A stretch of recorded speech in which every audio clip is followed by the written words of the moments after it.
You can be kind, brilliant, generous, even funny with flawless sarcasm, but here's the plot twist no one talks about. You'll still mess up, big time. And when you do, most of us don't just get mad, we declare war on ourselves. We call it self-reflection. But let's be honest, it's often self-destruction in disguise. You miss a deadline, forget something important, lose your temper, or just fail hard. And suddenly, your inner voice turns into that one toxic boss you never quit. You're useless. You always screw up. You'll never change. And here's the dangerous part. We believe it.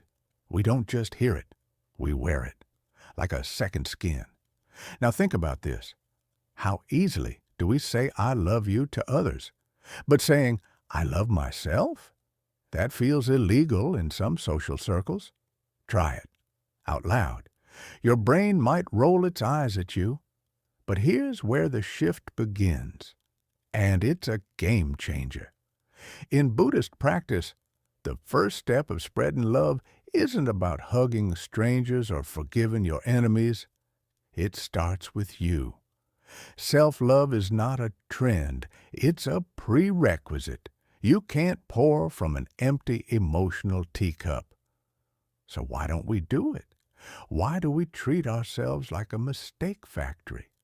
Because of labels. Yeah, let's talk about the real enemy here. Not your ex, not your boss, not even your cholesterol. Labels. Think about it. Your name? That's a label your parents gave you before you even had eyebrows. But over time, you started collecting more labels. I'm lazy. I overthink everything. I can't stick to anything. I'm not good with people.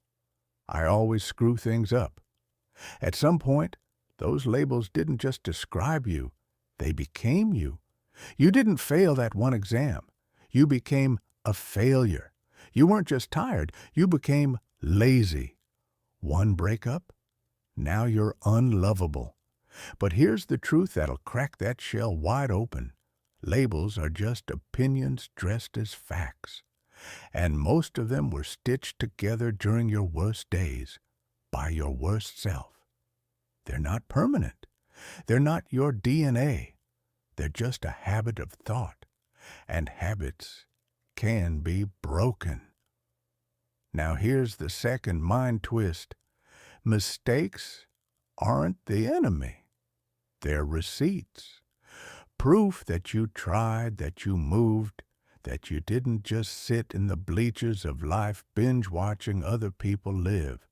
The only people who don't make mistakes are statues, and they're not known for their life choices. So, if you've messed up, good. You're officially in the game. And here's what separates the ones who evolve from the ones who dissolve. They don't tattoo their failures on their soul.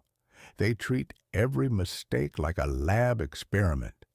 That exploded. Let's try a different formula. Jordan from True Story once said, "Mistakes don't define your character unless you write your autobiography in the middle of your worst chapter." So pause, look in the mirror, and remember, your reflection isn't a verdict. It's a work in progress, a draft, a sketch of something stronger, softer, and smarter. You don't need a perfect past to create a powerful future. You just need to stop handing the microphone to your worst memories. Next time you catch yourself saying, "I hate who I've become," answer with, "Then good. That means I still have a say in who I'll become next." You ever notice how fast we are to forgive a stranger, but how brutal we are with ourselves? We'll mess up once and carry it like a criminal record in our own head for decades. Let me hit you with something bold.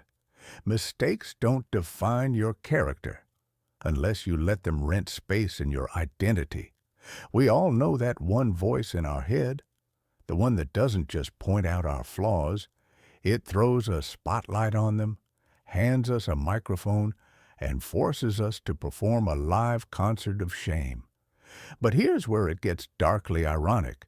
We think this internal criticism is helping, that by being harsh, we'll shape up. Nope.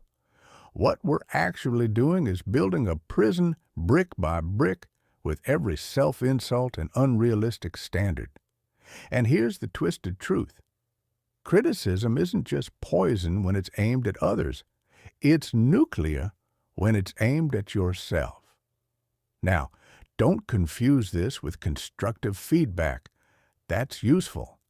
This is about the self-sabotaging kind, the kind where you compare your worst moment to someone else's highlight reel, and then punish yourself for not measuring up. Let's unpack this. Every time you tear someone else down with criticism, you send a subconscious message to your brain. I'm better. I'm superior. I'm supposed to be perfect. But when life proves you wrong, as it always does, you hate yourself for not living up to the impossible throne you built. Boom. Self-love out the window. So what do you do instead? You get comfortable with being human.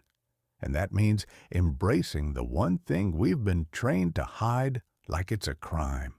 Imperfection. Look outside. Find me a perfectly symmetrical tree, a mountain with equal sides. You won't? Nature is messy, it's wild, it's lopsided, and it's beautiful because of that. So why are we out here trying to be IKEA-assembled versions of ourselves when even galaxies spin in a symmetry? Imperfection is not a flaw. It's the feature. It's the crack where growth sneaks in. It's the space where reinvention happens. Perfection is a polished mask. Imperfection? That's where your story lives. And trust me, true story has seen enough lives unfold to know. The people who evolve aren't the ones with clean slates. They're the ones who've made peace with their chaos, learned from their wreckage, and decided to build anyway. So here's the quiet revolution. Stop criticizing what makes you human.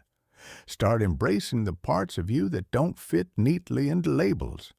Because growth doesn't start when you're perfect. It starts the moment you stop needing to be. Let's clear up one of the most toxic lies we've been fed. Happiness is a destination. Like one day you'll just arrive there, baggage-free, glowing, with perfect teeth and no regrets.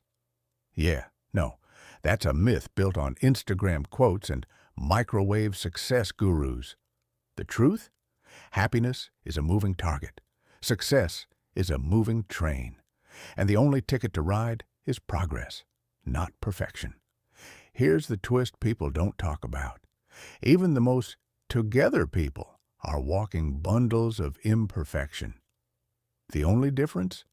They stopped trying to hide it and started using it. See, when you stop obsessing over being flawless, you free up energy for something way more powerful, self-compassion. And let's be real. Every morning you wake up, sit on the edge of your bed, and stare into the chaos of your inbox or your mirror. You've got two choices. Trash talk yourself into guilt.